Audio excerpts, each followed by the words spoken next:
Meus amados irmãos e irmãs, bom dia. Vamos ter um tempo de oração, entregando esse momento diante do Senhor, para que Ele, através do seu Santo Espírito, venha nos dirigir a sua palavra. Pai, no nome de Jesus, Senhor, nós estamos aqui mais uma vez, reunidos em Teu nome. Pedimos ao Senhor que venha, através do Teu Espírito Santo, conduzir as nossas mentes debaixo da luz, da vida e do poder da Tua palavra. Senhor, nós confiamos que foram as Tuas santas mãos que nos congregou neste lugar. E que este é um tempo que o Senhor decidiu, na Tua suprema vontade, nos acolher aqui, para abrir os Teus céus e falar aos nossos corações. Porque o Senhor conhece as nossas necessidades, as nossas carências. O Senhor conhece toda a realidade por detrás deste contexto que nós estamos vivendo como Teu povo neste mundo. Por isso nós Te pedimos, Senhor, manifesta a Tua mente, através da Tua palavra nesses dias, para que nós sejamos encorajados a viver a vida cristã de maneira adequada, para que nós possamos viver do modo digno do nosso chamamento, neste tempo de terríveis trevas espirituais. Senhor, nós Te clamamos, nós Te pedimos, no nome de Jesus, mais uma vez, inunda este lugar com a Tua misericórdia, com a Tua graça, com o Teu amor, com a unção do Teu Espírito Santo. Nós Te pedimos em nome de Jesus. Pois bem, meus amados, nós tivemos ontem a primeira reunião e agora vamos para a segunda reunião dentro deste tema tão importante que o Senhor tem nos permitido estudar aqui nesses dias. O caminho, o progresso, as marcas da maturidade, de uma vida cristã madura. Naquilo que concerne a mim, o encargo que o Senhor tem me confiado, o meu desejo é levá-los a meditar sobre a vida de 3 homens: Paulo, Sansão e Jonas, e vermos questões práticas. Vemos este tema, este assunto, dentro de um contexto prático, e as lições que podemos extrair e aplicar à nossa vida, vendo a grande necessidade que nós temos de reconhecer a maneira como o Senhor trabalha na nossa vida, a maneira como Ele nos conduz num caminho de quebrantamento, de rendição, como o Senhor, Ele vai nos atraindo para um caminhar de cruz, onde nós devemos experimentar a Sua vontade e nos submeter a ela. Nunca iremos entender o que é maturidade se nós tivermos um conceito de vida cristã de maneira meramente periférica, se a prática da vida cristã é simplesmente uma realidade superficial. Quando nós olhamos para a palavra de Deus, e aqui me restringo a falar sobre esses 3 homens, Paulo, Sansão e Jonas, nós vamos perceber que a maneira como Deus trabalhou a vida deles não é diferente da maneira como Deus trabalha a nossa vida. E por quê? Por causa dos princípios governamentais que existem na palavra de Deus, e que estes princípios tocam de maneira profunda a nossa vida cristã, em todas as suas esferas: pessoal, conjugal, social, vida cristã, na comunhão com os santos, na nossa vocação, no nosso chamamento, no nosso testemunho. Quando você vai olhando a maneira como Deus trabalhou a vida destes homens, e é claro que nós vamos extrair apenas pontos significativos daquilo que poderia expressar a essência do trabalho de Deus na vida deles, porque não há como, em 3 reuniões, abordarmos as várias experiências, os vários contextos, as muitas lições sobre a vida desses homens, em especial a vida de Paulo, que é uma vida que teve altura, largura, comprimento e profundidade no que concerne a experiência cristã. Em 33 anos, você vai ver que a vida de Paulo é uma vida que consiste de muitas experiências com Deus. E aqui vou extrair apenas um ponto para que possamos estudar. E este ponto, ele será também governamental no que diz respeito a Sansão e Jonas. Quanto a Paulo, nós vamos estudar sobre a graça nas suas fraquezas. Na experiência de Sansão, nós vamos estudar sobre a consagração que contrapõe, que sobressai, que é o oposto de uma vida carnal. E na vida de Jonas, o que nós vamos estudar? É como a vida do poder da ressurreição supera a incapacidade humana. Então esses 3 pontos, a graça na vida de Paulo, a consagração como a fonte do poder espiritual e a vida no poder da ressurreição, são 3 elementos fundamentais para que nós venhamos viver a vida cristã elevada, a vida cristã madura. Vida cristã madura, maturidade espiritual, é um relacionamento real com Deus. Não é um conhecimento intelectual, mas um conhecimento baseado na experiência, como nós ouvimos ontem, na experiência de conhecer a Deus. Não conhecer a Deus de maneira religiosa, não conhecer a Deus de maneira acadêmica, mas conhecer a Deus como fruto da experiência com Ele.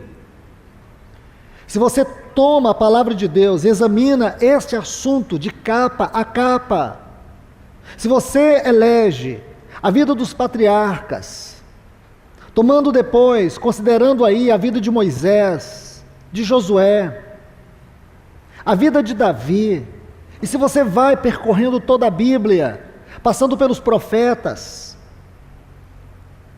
pelos apóstolos, você vai perceber que o ponto preponderante do conhecimento deles estava na experiência com Deus.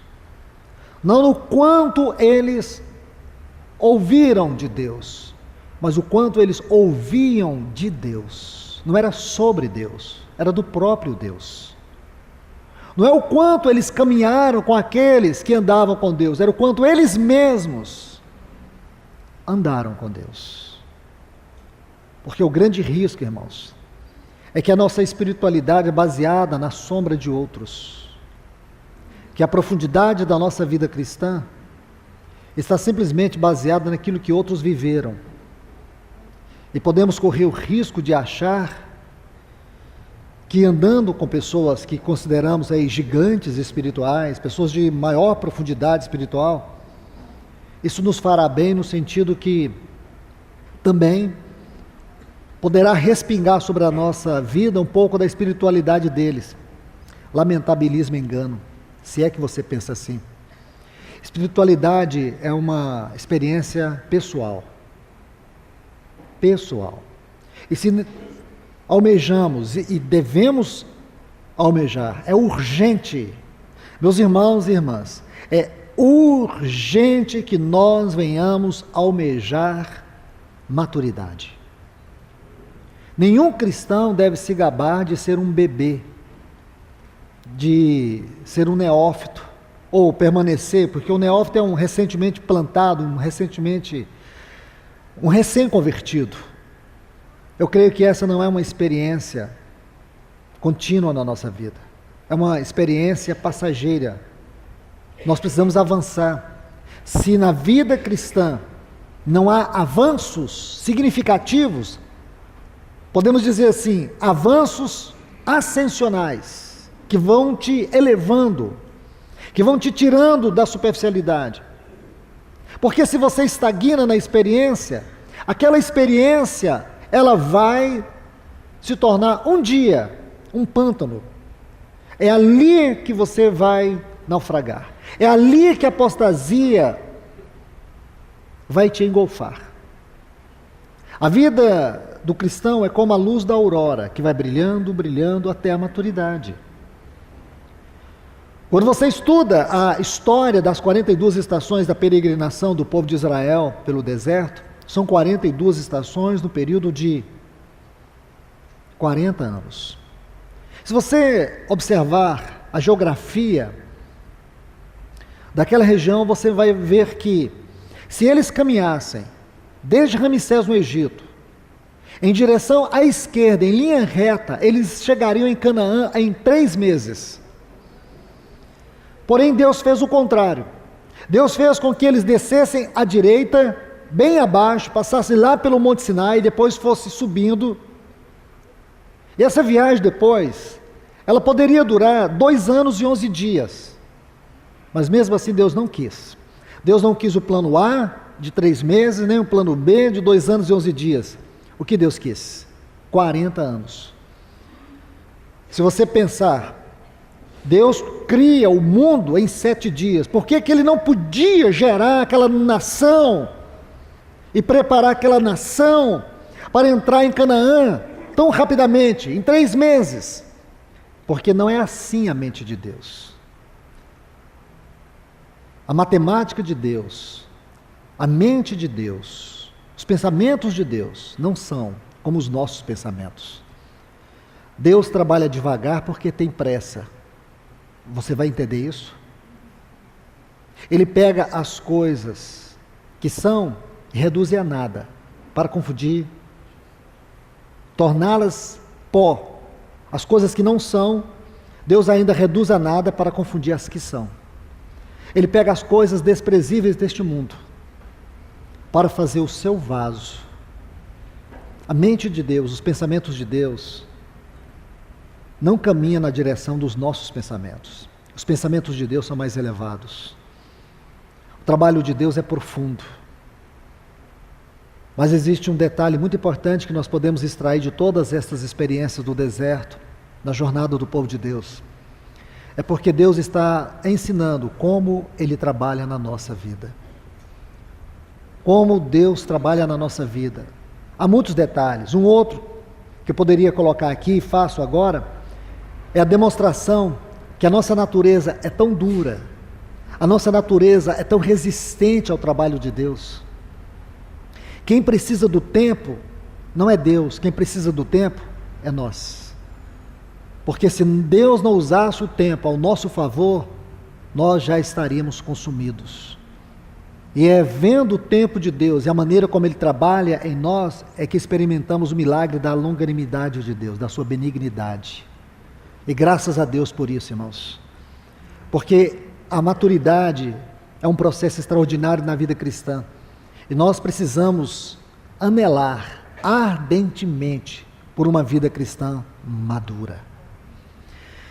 Deixe-me colocar alguns textos para a nossa meditação. Por favor, abram comigo suas Bíblias em 2 Coríntios, capítulo 12. 2 Coríntios, capítulo 12. Vamos ler uma porção deste capítulo para a nossa meditação. Certamente, não convém gloriar-me, mas verei as visões e revelações do Senhor. Sei de um homem, Cristo, que há 14 anos, se no corpo, não sei. Se fora do corpo, também não sei. Deus sabe. Foi elevado, arrebatado até o 3º céu. E sei que tal homem, se no corpo ou fora do corpo, não sei, só Deus sabe, foi arrebatado ao paraíso e ouviu palavras inefáveis, as quais não é permitido ao homem expressar. De tal homem me gloriarei, porém de mim mesmo. Que lindo! Agora você vai descobrir que Paulo está falando dele. Não me gloriarei a não ser em minhas fraquezas. Este é um ponto que nós temos que considerar. Aí ele prossegue: contudo, se quisesse me gloriar, não seria insensato, porque diria a verdade, mas abstenho-me disso, para que ninguém forme a meu respeito uma ideia superior ao que vê em mim ou que de mim ouve. Aqui outro ponto. E para que não me exaltasse pela grandeza das revelações, foi-me dado um espinho na carne, um mensageiro de Satanás, para me esbofetear, para que eu não me enalteça demais. Acerca disso 3 vezes roguei ao Senhor que o tirasse de mim. Mais outro ponto para nós considerarmos. Então aqui nós temos 3 porções importantes para nós meditarmos. E disse-me: a minha graça te basta, porque meu poder se aperfeiçoa na fraqueza.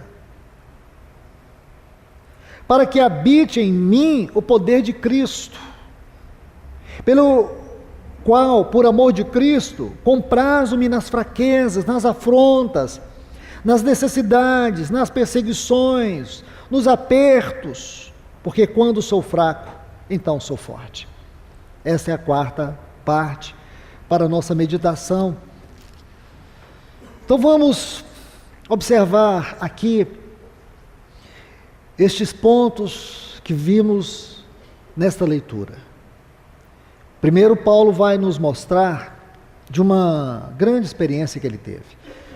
Gostaria que você observasse que, desde o capítulo 10, Paulo faz uma exposição, e eu coloco aqui a palavra apologética, com muito cuidado, porque pode dar-se a ideia que Paulo está fazendo uma defesa pessoal, como se a sua única preocupação fosse ele mesmo, e não é verdade. Paulo não estava preocupado com a sua reputação, com o seu nome. A preocupação de Paulo era o testemunho de Cristo, era a obra de Cristo, era a glória de Cristo. Então, desde o capítulo 10, aqui de 2 Coríntios, ele vai fazer essa exposição. Alguns chamam de uma defesa pessoal de Paulo. Não é verdade, ele não está fazendo nenhuma defesa pessoal, mas uma defesa do Evangelho, do testemunho de Cristo. Porque havia muitas acusações pessoais, muitas acusações quanto ao ministério, ao encargo de Deus na vida dele. Então ele vai expondo estes pontos. Quando chega no capítulo 11, se você quiser observar, a partir do versículo 23, porque existem 2 textos, eu até quero mencioná-los, apenas mencioná-los, no capítulo 10, aí de 2 Coríntios, apenas mencionar. O capítulo 10, versículo 2, quando ele diz que estes que estavam agredindo ele, difamando ele, uma das difamações é que Paulo andava em disposição de um modelo mundano de vida, um modelo mundano, uma disposição de mundano proceder. Eu creio que a maior parte das nossas versões, a frase está assim, a última frase aí do versículo 2, de 2 Coríntios, capítulo 10. E o outro texto, ainda neste capítulo 10 de 2 Coríntios, é o versículo 10, 2 Coríntios 10, 10. Quando eles dizem que as cartas que Paulo escrevia tinham uma tônica muito forte, mas a presença dele era fraca, e a sua oratória era desprezível. Esses 2 textos, eles formam para nós um quadro que demonstra a natureza dos ataques que Paulo estava sofrendo. Aqui nós podemos ter uma visão do que estava no coração de Paulo. Podemos perceber aqui o sentimento do seu coração nesses dois textos. E quando ele chega no capítulo 11, ele prossegue ainda, expondo este assunto, como disse, reitero mais uma vez, não como uma defesa pessoal, mas o cuidado para que o evangelho não fosse diluído, para que aqueles ataques não viessem ferir a obra de Deus e o testemunho de Cristo. Agora observe o que ele diz, a partir do versículo 23, do capítulo 11, aqui de 2 Coríntios.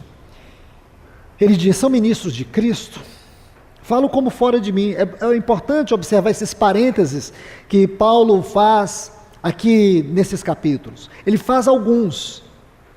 Ele diz assim, são ministros de Cristo, falo como fora de mim. Parece que eu estou perdendo a cabeça. Eu ainda mais. Como se ele dissesse, eu não estou querendo dizer isso, mas eu tenho que dizer isso para vocês. Eles são ministros, eu também sou. Em trabalho, a palavra trabalho, que é a tradução dela do texto original, fala de aflições, fala de tristeza. O termo aqui é kopos. Kopos.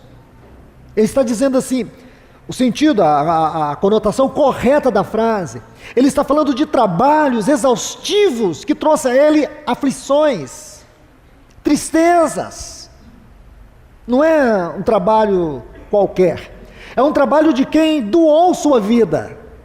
Paulo está falando que ele trabalhou para Cristo, servindo a Cristo no ministério, a ponto de que a exaustão foi tão impactante, e ainda ele trabalhou de tal forma que ele se gastou a ponto das suas emoções serem impactadas.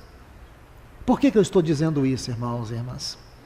Para lhes mostrar a tônica destas palavras. Porque geralmente lemos esses textos e não conseguimos tocar na essência, na força desses vocábulos. Por essa razão que eu estou tentando aproximar o máximo possível daquilo que foi escrito no texto original. Ele diz muito mais em prisões, em açoites. A palavra açoites aqui é outra palavra que carece o exame. Fala de calamidade pública, fala de uma terrível aflição pública. Isso quer dizer quantas vezes no ministério, no serviço, Paulo sofreu esse tipo de calamidade, de exposição diante das pessoas, como escárnio, como opróbrio, como vergonha.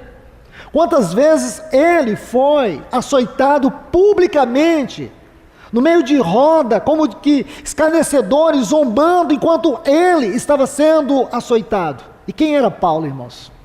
Um embaixador de Cristo, um representante de Cristo, um apóstolo de Cristo, um mensageiro de Cristo, um vaso de Cristo, um servo de Cristo. E por que nunca houve desânimo na sua vida, irmãos? Porque o que Paulo perseguia, aquilo que produzia um privilégio no seu coração, é saber que o seu amado Senhor sofreu muito mais. Muito mais. Aí diz, em açoite sem medida.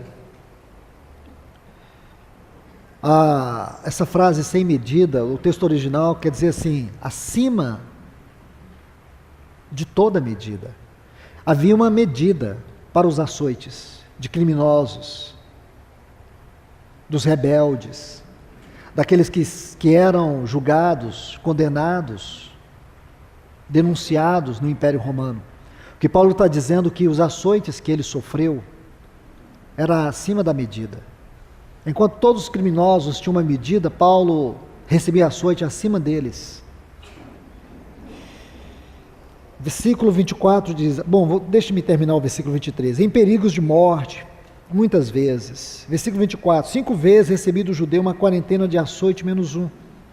Daria aí em torno 196 chibatadas, talvez. Fui 3 vezes fustigado com vara, 1 vez apedrejado, em naufrágio 3 vezes. Uma noite, um dia, passei na voragem do mar. Em jornada muitas vezes, em perigos de rios, em perigos de salteadores, em perigo entre os patrícios, em perigo entre os gentios, em perigo nas cidades, em perigos no deserto, em perigos no mar, em perigo entre os falsos irmãos. Em trabalho e fadigas. A palavra fadigas aqui fala de uma vida dura, uma vida difícil. Em vigílias, outra palavra que carece a nossa interpretação. O termo aqui, agrupinia, fala de insônia. Muitas noites sem dormir, causadas pela insônia. A ideia que tem da composição do texto é que, o que ele vai dizer aqui na palavra anterior, quando ele diz assim, fadigas. A vida de Paulo, como servo de Cristo, foi tão difícil, irmãos, que ele adquiriu uma insônia, que muitas vezes fazia com que ele ficasse noites sem dormir. E você imaginar que ele não gasta suas cartas para poder descrever as suas frustrações e decepções.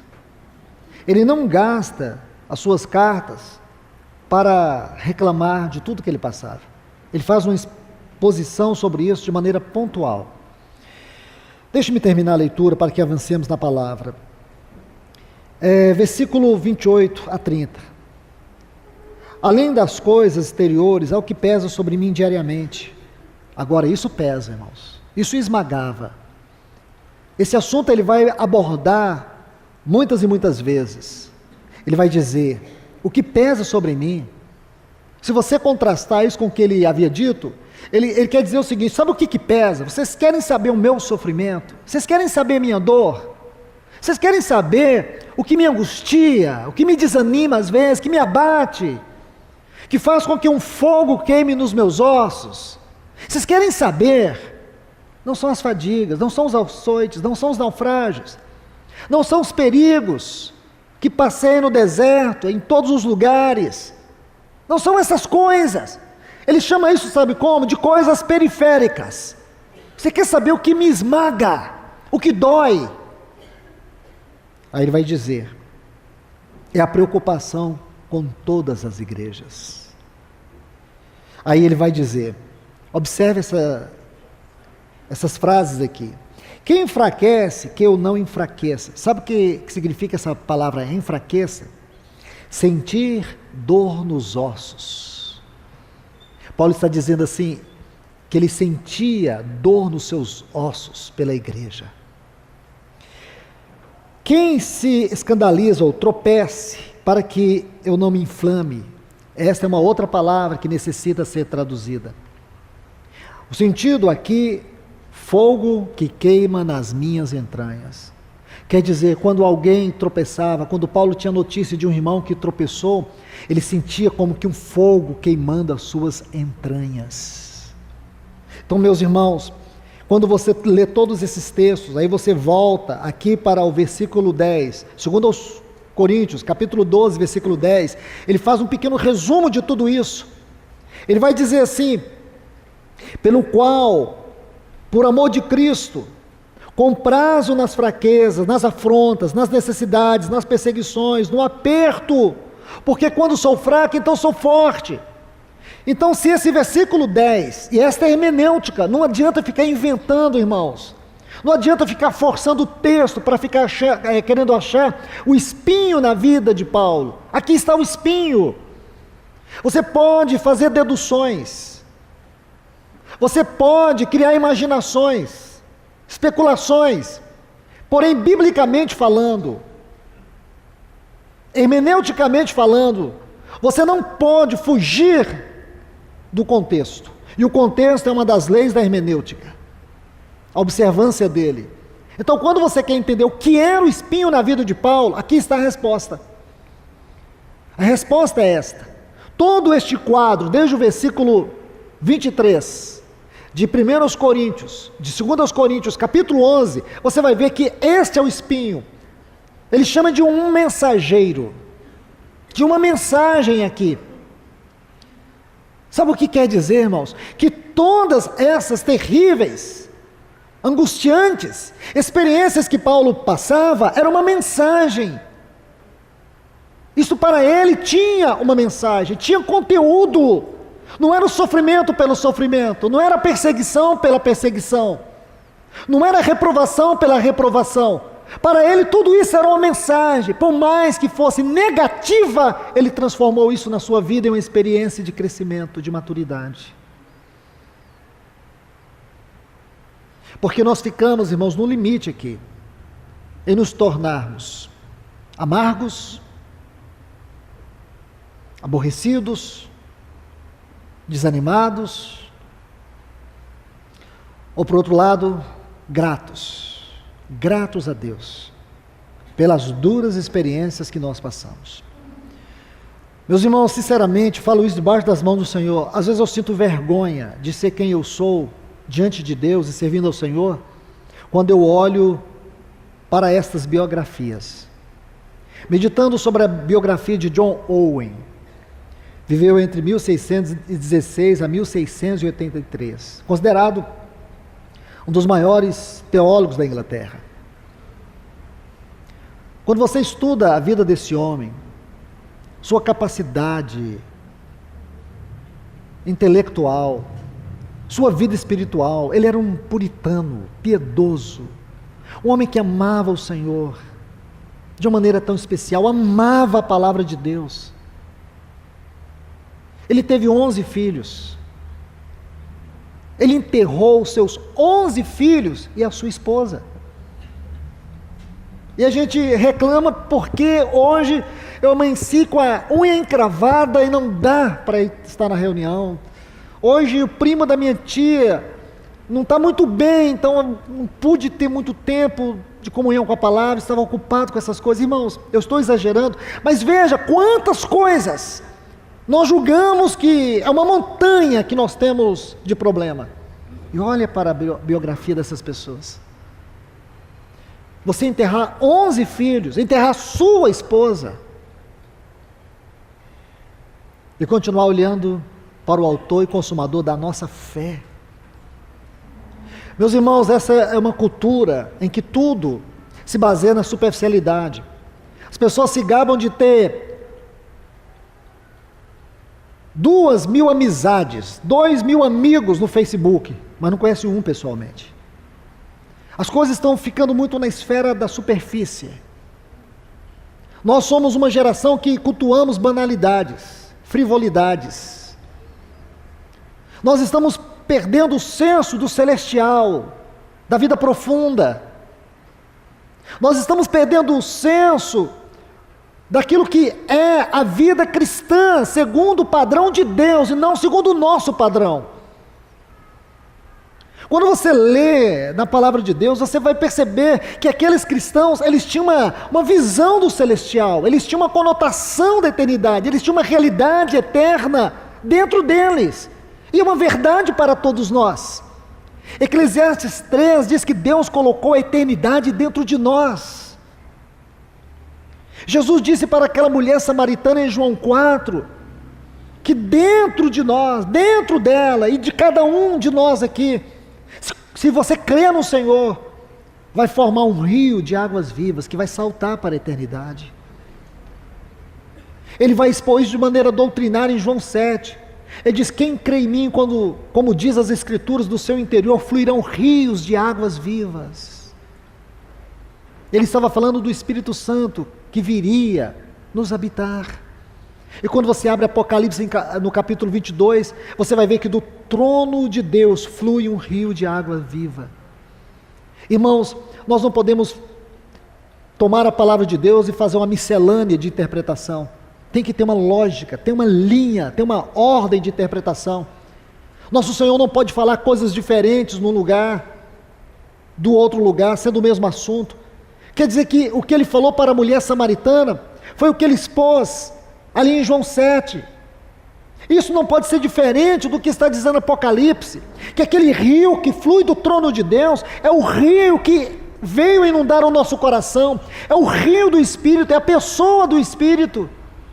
Deus liga a eternidade dentro de nós. Por isso nós somos exortados a buscar as coisas do alto, a pensar nas coisas de cima, sair dessa periferia, sair deste contexto de banalidades, entender que a nossa vida cristã, ela é ascensional, ela não é periférica, ela não é superficial, ela tem que ter altura, ela tem que ter largura, ela tem que ter comprimento, ela tem que ter profundidade. E como nós vamos experimentar isso? Veja que na experiência de Paulo, quando ele orou, concernente a este mensageiro que o esbofeteava, ele orou 3 vezes. Ele não orou muito, ele orou pouco, 3 vezes só. O problema era grave. Mas por que ele orou apenas 3 vezes? Porque a resposta foi clara, foi direta. A minha graça te basta. O meu poder, ele amadurece, ele aperfeiçoa, ele se completa, se manifesta na fraqueza. E se você quer entender a palavra fraqueza, volte a ler o capítulo 11, a partir do versículo 23.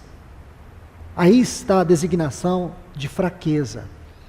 Como um homem que poderia ter uma experiência, como ele descreve aqui no capítulo 12, uma experiência de visões, uma experiência de revelação, na esfera mais elevada que a espiritualidade consegue desfrutar, alcançar, como este homem, definido como um homem em Cristo. Isto é vida madura, isto é vida ascensional. Um homem em Cristo é o homem que tem visões e revelações do Senhor. E este homem, ele precisa ser guardado. Porque alguém assim, de maneira natural, se ele não é guardado, se Deus não trabalha a cruz da sua vida, qual será o resultado? Soberba, vaidade, prepotência, orgulho, preeminência. Lembra quando Satanás mostrou os reinos do mundo para Cristo e disse que tudo isso o daria se ele o adorasse? É isso que Satanás faz, irmãos. E a única coisa que poderá nos guardar das glórias deste mundo é o trabalho da cruz. Por isso o nosso Senhor Jesus, ele viveu uma vida de cruz, ele andou no caminho de cruz, ele morreu numa cruz, e em consequência disso o Pai o ressuscitou, ele ascendeu, o Pai o exaltou, o entronizou, o glorificou eternamente. Então nós temos que entender que este é um método de Deus para nós, é o caminho de Deus para nós. Se nós não entendermos isso, então iremos cair na cilada de Satanás. Aquilo que ele propôs para o Senhor, inevitavelmente nessa teia nós vamos cair. Consequentemente, vamos experimentar o fracasso, porque muitas vezes Deus te leva a experimentar fracassos, decepções, frustrações, perdas, dores profundas. Não é para te destruir, é para te quebrantar, te tornar rendido. Deixe-me colocar aqui, meus irmãos, alguns textos para tornar esse assunto mais prático na nossa vida. Então deixe-me apenas fazer uma breve conclusão desse ponto aqui sobre Paulo. O poder que se aperfeiçoa na fraqueza. Então Paulo, ele aprendeu a se gloriar na sua fraqueza. Isso quer dizer que ele entendia claramente que aquelas perseguições, aquelas oposições, aqueles açoites, por mais duro que fosse para ele suportar tudo isso, ele entendia que era a melhor maneira de Deus guardar a sua vida da soberba, para que ele não se ensoberbecesse devido ao grau de espiritualidade, de maturidade que ele havia alcançado em Cristo Jesus. Era necessário. Irmãos, isso muda a nossa maneira de pensar, isso muda a nossa maneira de orar, isso muda a nossa maneira de adorar, de sermos gratos ao Senhor. Porque quando você entende esse ponto, e ele é crucial para a nossa vida, quando você chega nesse ponto, você não vai também se ensoberbecer porque agora se sente maduro. As virtudes cristãs não são nenhum motivo de nós nos gloriarmos. O irmão André Murro, ele diz assim: humildade é uma virtude quando alguém acha que tem, perdeu. Eu creio que isso serve para todas as virtudes espirituais. Quando você pensa, sou maduro, com certeza você está experimentando o grau mais forte da sua imaturidade. Irmãos, em circunstância alguma, mesmo que você sinta lá, escondido em alguma célula do seu corpo, uma sensação de maturidade, é importante que você não olhe para ela, continue olhando para Cristo. Nunca confie em você. Nunca. Porque se você algum dia achar que você tem, achar que você pode, há quanto tempo que eu estou pregando? Há quanto tempo que eu faço isso? Nós temos que entender que não é a capacidade, não é a sabedoria aqui, não é o conhecimento bíblico. Isso vai entrar nos seus ouvidos, simplesmente vai sair. É uma questão de vida, é uma questão de unção, é uma questão de poder, é uma questão de graça, é uma questão de vida. É você sentir que não foi uma palavra que entrou nos seus ouvidos, mas uma espada que penetrou no seu coração.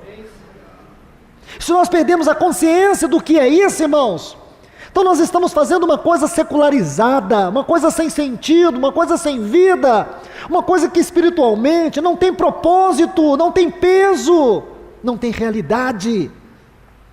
As pessoas continuarão morrendo do nosso lado, as pessoas continuarão sendo atraídas e destruídas pelo sistema deste mundo. Nós temos que considerar, irmãos, que a nossa mais extrema necessidade devocional é estar aos pés do Senhor. É bonito você olhar para Marta e ver ela fazendo tantas coisas para o Senhor. Mas quando você vê o Senhor dizendo: Marta, você está mentalmente perturbada, você está estressada. Uma coisa só é importante. Uma coisa, o Senhor não disse muitas, uma. E qual era? Ele disse que Maria escolheu a melhor parte. O que foi que Maria escolheu? Ela escolheu uma vida devocional aos pés do Senhor. E aqui está a chave para o nosso serviço espiritual. Todo o nosso serviço espiritual deve ser fruto de estarmos aos pés do Senhor. Aqui está a vida de devoção, governa o serviço. Se nós queremos ser aprovados no serviço, primeiro precisamos cultivar a disciplina de uma vida devocional. Vamos considerar aqui alguns textos. Mateus capítulo 16, versículo 24. Vejamos um pouco sobre a questão do trabalho da cruz, do caminho da cruz, da vida de cruz, exposto pelo nosso Senhor. E quando você vê, aqui está a doutrina. É claro que não tenho tempo de gastar muito com essa doutrina, mas confio plenamente que nós conhecemos bem este assunto da cruz. Muitos vasos do Senhor expuseram para nós, em forma de literatura, este assunto. E talvez aqui eu ajude os irmãos a relembrar o quanto vocês já ouviram e já leram sobre essa doutrina, a doutrina da cruz. Nosso Senhor Jesus, como eu já disse, ele viveu, ele andou, ele morreu na cruz. Sua vida foi uma vida de cruz. De maneira simples, significa que ele viveu uma vida colocando toda a sua vontade debaixo da vontade do Pai. Ele viveu uma vida colocando todos os seus anelos, todos os seus afetos debaixo da direção do Pai. Significa que ele não viveu sua vida para si mesmo. Ele consagrou sua vida para o Pai. Todo o poder que emanava de sua vida era do Espírito Santo. Ele se colocou debaixo do poder do Espírito Santo. Então vamos observar algo que ele diz para nós. Mateus 16, 24 está assim: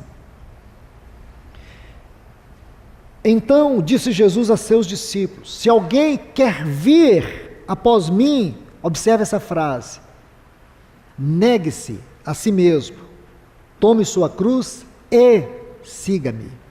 Aqui eu quero que você preste atenção em duas frases. Primeiro, a si mesmo se negue, e a segunda, siga-me. Nosso Senhor poderia dizer, e eu creio que aqui a gente vê um pouco do evangelho moderno, esse evangelho onde a cruz não faz sentido. Eles dizem assim: se alguém quer vir após mim, siga-me. Eles tiram essa parte, tome sua cruz, negue-se a si mesmo. O Senhor está interpretando o que significa tomar a cruz. Ele está dizendo que tomar a cruz é negar a si mesmo. O que quer dizer negar a si mesmo? Nós temos que ser cuidadosos quanto a isso. Em primeiro lugar, o Senhor está dizendo, se nós queremos segui-lo, não há possibilidade de seguir. Irmãos, é o nosso Senhor que está dizendo isso. O único caminho para nós segui-lo é negar a nós mesmos. Nós não podemos baratear este assunto. Nosso Senhor Jesus é o caminho, amém? Mas para andar neste caminho, você precisa amar a cruz. Você precisa aceitar o trabalho da cruz. Este evangelho indolor não é evangelho.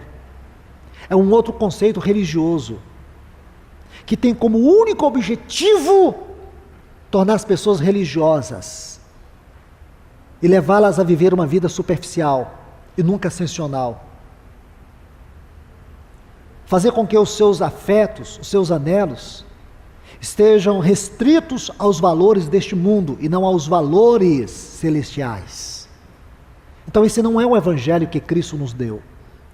Aqui o Senhor Jesus diz de maneira muito clara: se alguém quer vir após mim, se alguém quer me seguir, negue-se a si mesmo. Que coisa impressionante, irmãos. Aqui significa que a vida de cruz é você aceitar a vontade de Deus sobre a sua vida, sobre os seus anelos, sobre os seus afetos. Isso mexe com tudo em nossa vida, irmãos. Tudo. Isso nos liberta. Isso nos liberta, irmãos. Isso nos tira desta compulsão que tem governado o homem moderno, a compulsão do ter. Isso nos liberta de vivermos uma vida na vitrine do mundo. Isso nos coloca na direção dos olhos de Deus. Porque o desejo de Deus é que sua cruz trabalhe em nossa vida, com o propósito de que nós venhamos ser o vaso adequado, com o propósito que nós tenhamos uma vida cristã madura, uma vida onde o relacionamento com Deus seja característica visível. Isso é que importa. Não importa quantos livros você consegue ler durante o ano, não importa quantas mensagens você prega, não importa qual ocupação você tem no corpo de Cristo, não importa o que as pessoas dizem de você, positivo ou negativamente, não importa, uma coisa importa, é o quanto você tem experimentado a face de Cristo na sua face. Você se liberta das avaliações, você se liberta de ter que ficar respondendo para as pessoas sobre as novidades que elas querem obter de você. Isso é transformador, irmãos. Isso é transformador. Quando você vai ao Senhor, você pode ter 1000 motivos para orar, mas você saberá que só um vai te cativar, Ele mesmo. Lembra do salmista, no Salmo 27, versículo 4, ele diz: uma coisa peço ao Senhor. Não é estranho, irmãos, uma oração que só tem uma coisa? O salmista diz uma coisa. Nós somos cristãos que temos muitas coisas para pedir ao Senhor. O salmista só tinha uma. Uma coisa peço ao Senhor e a buscarei. Irmãos, quantas coisas? Eu creio que tem pessoas que têm até um caderno das coisas que elas buscam. Ainda nem terminou de escrever, porque tem tanta coisa que está buscando. Cada dia aparece uma coisa. Aqui está uma oração que define a espiritualidade, que define maturidade. Uma coisa peço ao Senhor. Aí tem uma palavra muito importante, uma frase muito importante: e a buscarei. Parece negativo isso, mas não é. Ele diz: uma coisa peço ao Senhor, e a buscarei. Ele pede, mas ele vai buscar. Não é estranho? Não, não é estranho. Ele diz assim: que eu possa morar na casa do Senhor todos os dias da minha vida. Qual o propósito? Porque ele queria contemplar o Senhor. Ele queria aprender do Senhor. Esta é a oração. Uma oração com profundo significado. Claro, irmãos, que nós vamos entrar muitas e muitas vezes diante do Senhor para orar pela nossa casa, pelo nosso cônjuge, pelos irmãos. Nós temos as nossas intercessões. Só que aqui o salmista, ele não está desprezando isso, é claro que não. Porque isso aqui não é uma exposição doutrinária sobre a oração. Eu cometeria aqui uma blasfêmia na interpretação se eu considerasse esse texto apenas como exposição doutrinária. É uma citação particular e profunda, que define para nós maturidade. Porque vai chegar esse momento sim, irmãos. Nós vamos continuar sofrendo perseguições, afrontas, doenças, dores, dificuldades. Mas quando você aprende esse caminho da comunhão, quando você aprende o caminho da devoção, você chega diante do Senhor, você vai sentir o Senhor tão presente, você vai sentir a glória dele esmagando sua carne de tal maneira que você não ousa pedir nada que não seja ele mesmo. Que seu anelo não é simplesmente pedir, mas buscar. O que você vai pedir, mas você vai buscar.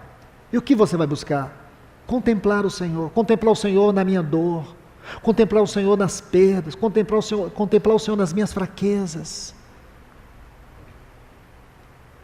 Se você está com uma doença incurável, se você está diante de um quadro aonde os médicos dizem não tem recurso, então o que você vai fazer? O óbvio. Qual que é o óbvio? Senhor, me cura, me cura.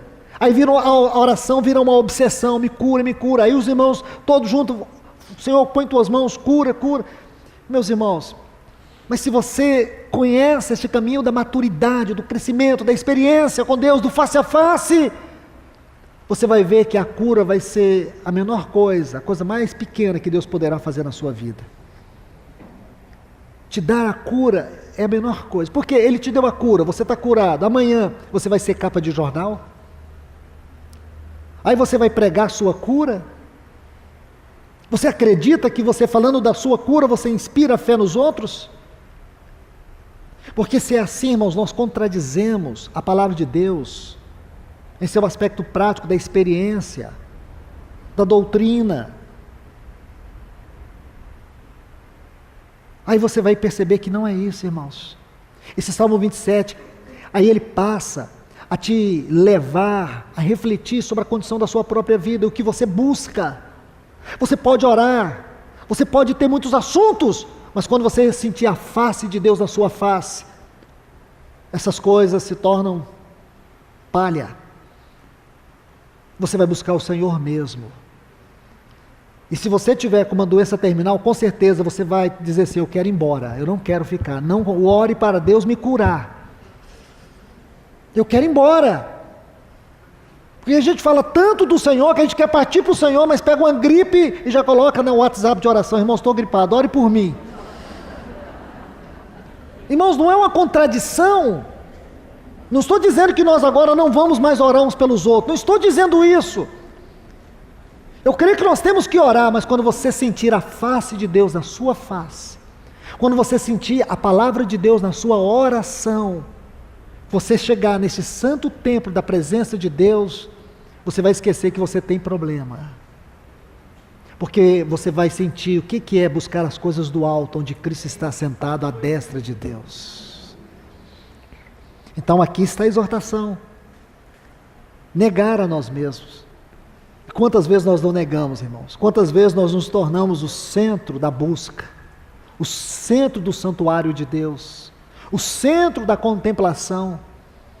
Nós invertemos a interpretação da Bíblia, irmãos. A interpretação da Bíblia nós focamos em nós.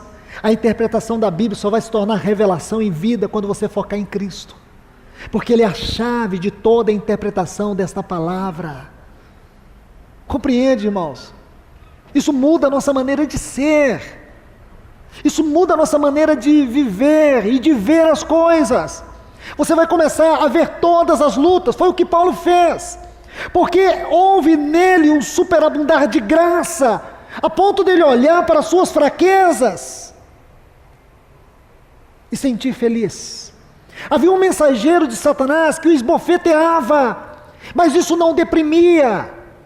Ele se sentia abatido, porém não destruído. Como era possível isso, irmãos? No capítulo 4, a partir do versículo 8 até o capítulo 5, versículo 7, ele faz uma exposição doutrinária disso, dessa vida paradoxal. Por um lado, sofrimentos, tribulações, perplexidade, as perplexidades, as angústias, tudo o que ele passou. Mas por outro lado, ele não era abatido, ele não era destruído. Ele vai dizer assim no capítulo 5, se esse homem desse tabernáculo exterior ele se corromper, e a única forma de você interpretar hermeneuticamente isso é observar os versículos 8 e 9, do capítulo 4 de 2 aos Coríntios. Então ele começa o capítulo 5 de 2 aos Coríntios dizendo isso. Nós temos da parte de Deus um tabernáculo, lá no céu, que não é feito por mãos humanas, não é dessa criação. Não é a mesma coisa que o escritor aos Hebreus diz no capítulo 8, versículos 1 e 2. Ele vai dizer que nós temos um sumo sacerdote que assentou lá no trono, no tabernáculo, que não foi feito por mãos, porque é um tabernáculo eterno, e lá está ele como o nosso sumo sacerdote. E é aqui que está o segredo do superabundar da graça. Porque esse sumo sacerdote, ele não ministra a Deus, ele ministra de Deus. E o que ele está ministrando a Deus, de Deus, no capítulo 12 a Paulo: a minha graça te basta. A graça se torna tudo aquilo que eu preciso para poder viver em todas as limitações, em todas as lutas, em todas as tribulações, em todas as dificuldades, em meio à dor, em meio às perdas, em meio a tudo que me limita nessa vida. Então o que eu preciso? Eu preciso da graça. Graça. Irmãos, graça não é um termo simples de estudar na Bíblia. Assim como glória, graça é um dos termos mais profundos que existe na palavra de Deus. E a sua etimologia, ela está essencialmente falando, direcionada àquilo que Cristo é, sua própria pessoa. Nós nunca teríamos conhecido graça se Cristo não tivesse encarnado, se Cristo não tivesse ido àquela cruz e morrido por nós. Graça tem sua definição nele.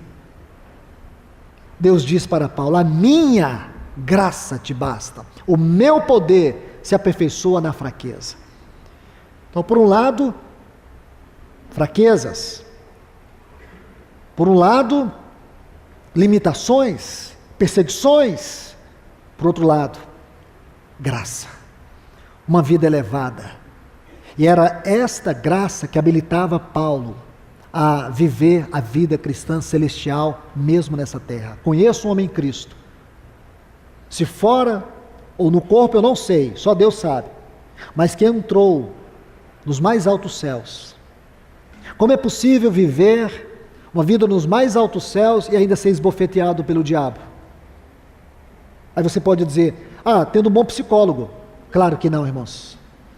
A única maneira é você entender o caminho da cruz. A única maneira para você não ensoberbecer, é importante que Deus coloque alguns mensageiros. Qual é a mensagem que Deus tem enviado para você? Você tem entendido? Isso é maturidade, isso é crescimento, essa é a esfera mais alta da nossa vida, esse é o caminho, esse é o progresso. Não é você ficar lidando com coisas periféricas. Então vamos falar de progresso, é isso, de maturidade, é isso.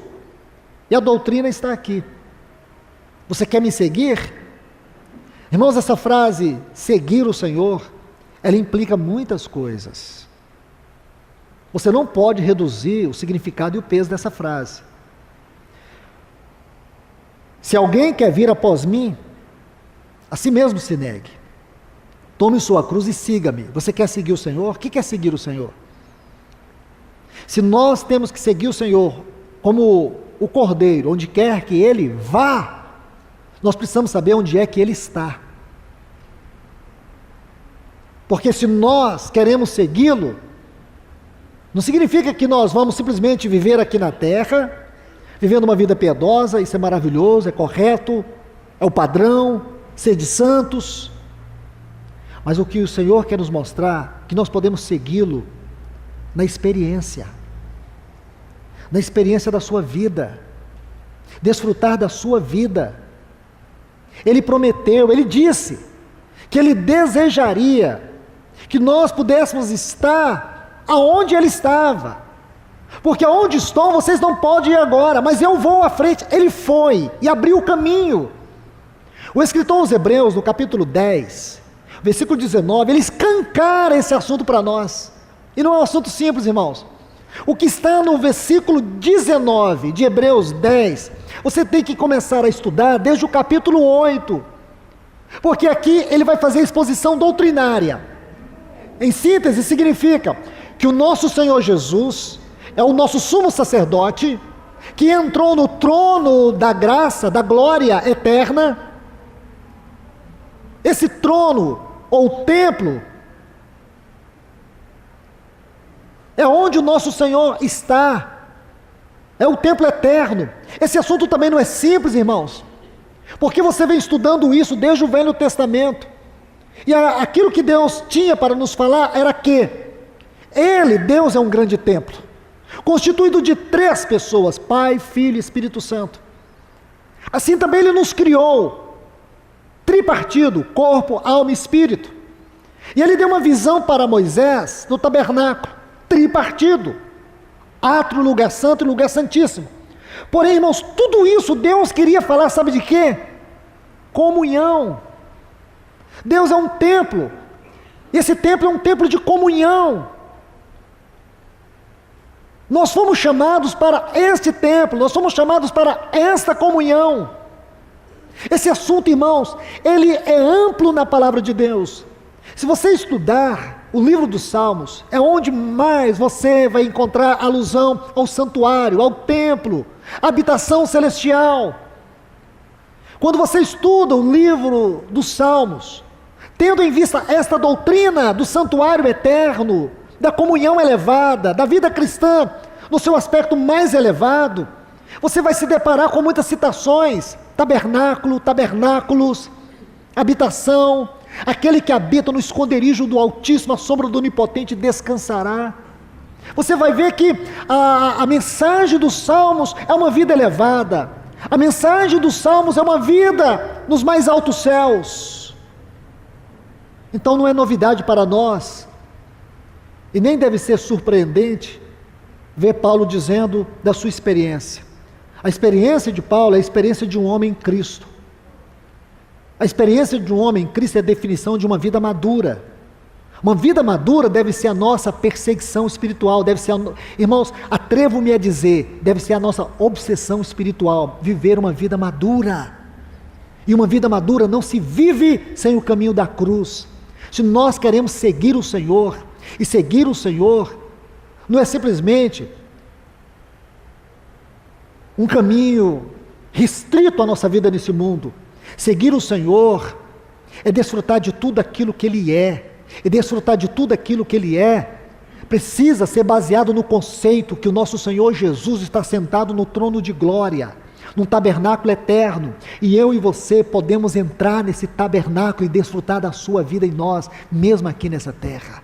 Este é o nosso oásis, este é o nosso Elim, é aqui que nós podemos desfrutar o Senhor, é aqui que nós vamos ter as visões e as revelações do Senhor, é aqui onde nossa alma é refrigerada, é aqui que você vai perceber que, embora existem tantas lutas que te aflige, que te oprime, que te deprime, que te puxa para baixo, mas por outro lado, você tem um céu escancarado, um caminho salpicado pelo sangue, onde você pode entrar com ousadia no Santo dos Santos e desfrutar do Senhor. Isso é vida cristã, isso é maturidade, isso é realidade espiritual. Então o Senhor diz: você quer seguir-me? Você quer desfrutar do que sou, está onde estou? Então aqui está, negue-se a si mesmo. Deixe-me concluir isso rapidamente, irmãos. Vou colocar um texto apenas para fortalecer mais o argumento daquilo que lemos em Mateus 16, 24. Lucas capítulo 17, versículos 32 e 33, vou apenas fazer a citação rápida desse texto e aqui concluirmos.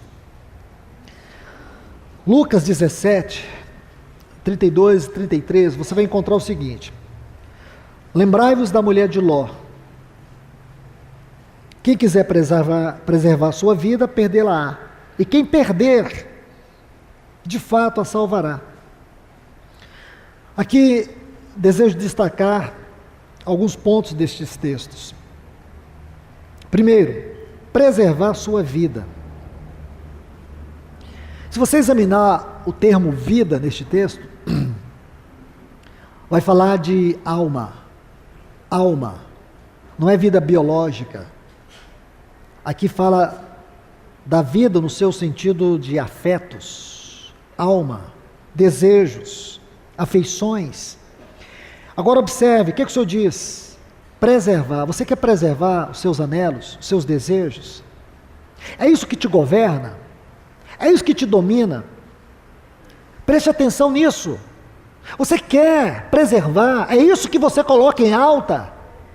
Você evidencia os seus afetos, as suas afeições? São os seus desejos que te governam? Então escute isso.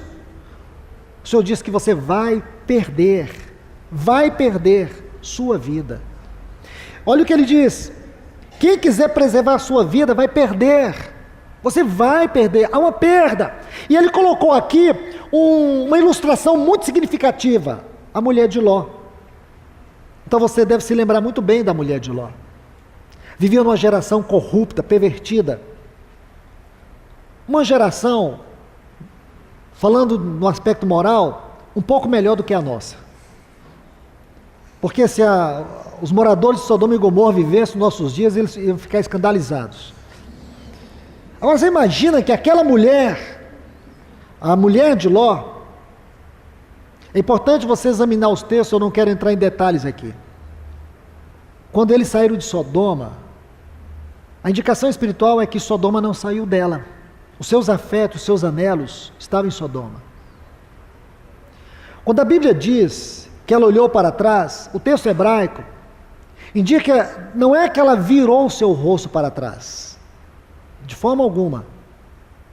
Ela continuou ali uma estátua de sal com o seu rosto para frente, era o seu coração que tinha ficado para trás.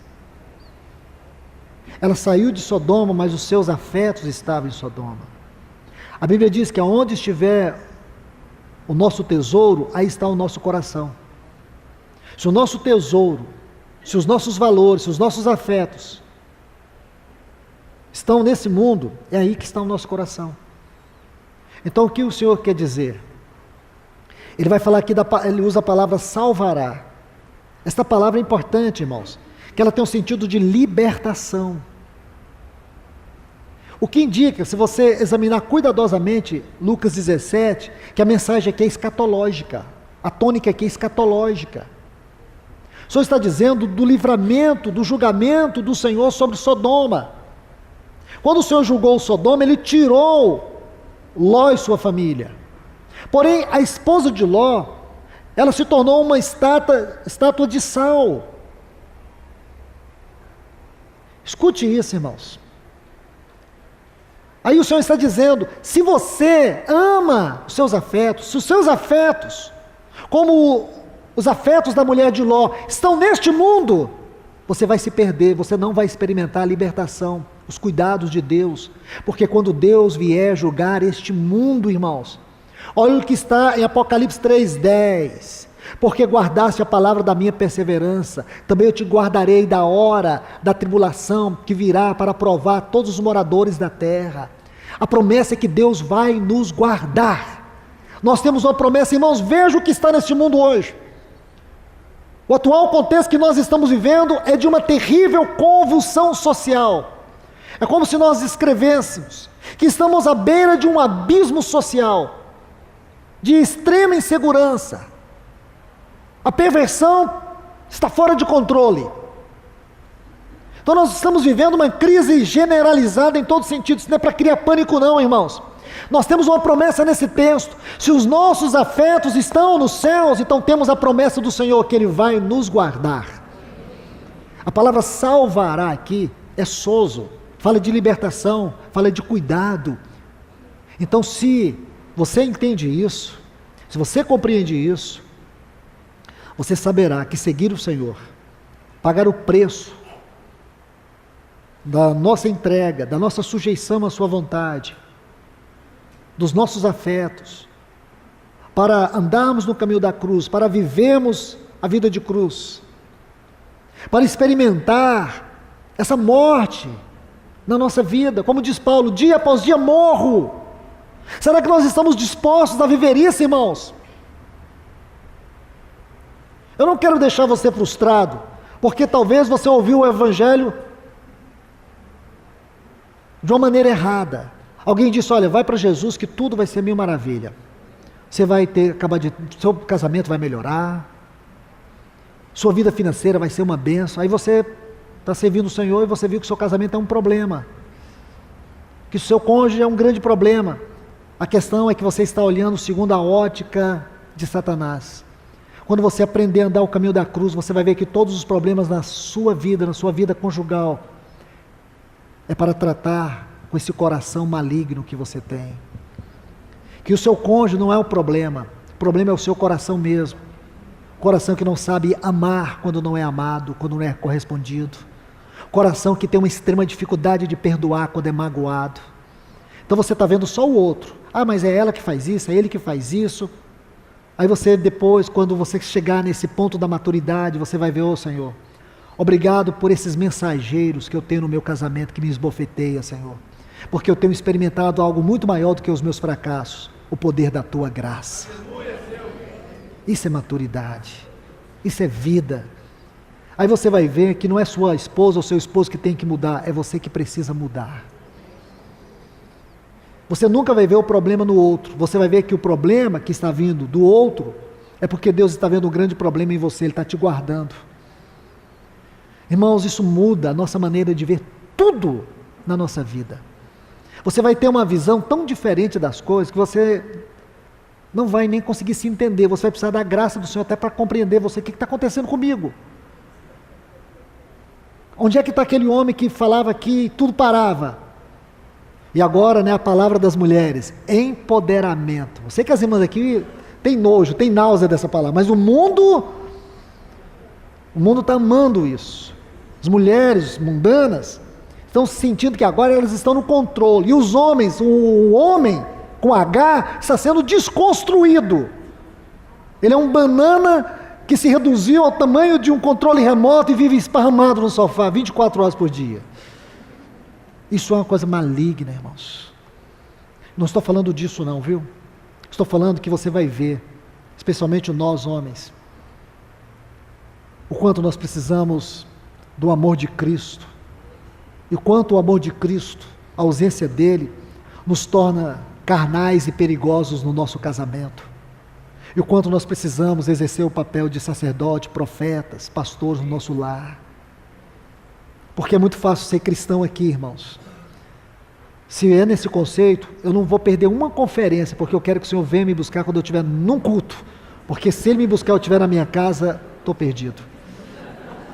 Aí você vai ver que a vida cristã começa na sua casa, que o seu próximo e o mais próximo é o seu cônjuge. É com ele que você vai desenvolver os mais profundos laços de vida cristã, comunhão. Onde as virtudes cristãs precisam ser cultivadas. Meus irmãos, que o Senhor nos abençoe, que o Senhor nos ajude com a sua palavra. Vamos orar. Pai, no nome de Jesus, nós estamos aqui, Senhor, debaixo do Teu nome, confiados unicamente no Teu grande poder, na Tua misericórdia. Que a Tua palavra venha, Senhor, e penetre nos nossos corações nessa manhã. Fale, Senhor, nos quebrante, nos mostre, Senhor, o quanto da Tua graça necessitamos, Senhor, sobre as nossas fraquezas. O Senhor nos liberta dessa vida soberba, dessa vida arrogante. Nos mostra a alegria de caminharmos o caminho da cruz, de vivermos a vida de cruz. E mostrar, Senhor, que a nossa alegria não é segundo os padrões deste mundo, uma alegria circunstancial. A nossa alegria é uma pessoa, é o relacionamento com ela, Senhor. É a graça dela inundando a nossa vida em meio às fraquezas. Mesmo tendo que conviver com o mensageiro de Satanás que nos esbofeteia em muitas situações, em lutas, privações, provações, crises, doenças, rejeição, nós podemos sim, Senhor, andar de cabeça erguida, olhando para Ti, inundados pela Tua graça. Nós necessitamos, Senhor, que a Tua graça nos inunde nesta manhã. Ajuda-nos a viver essa vida cristã elevada, essa vida cristã madura. Senhor, que haja progressos significativos em nossa vida, Senhor. Mas nós não podemos perder a marca da cruz em nós. Nos ajude, Senhor. Nós te clamamos no nome de Jesus. Amém. Que Deus vos abençoe, irmãos.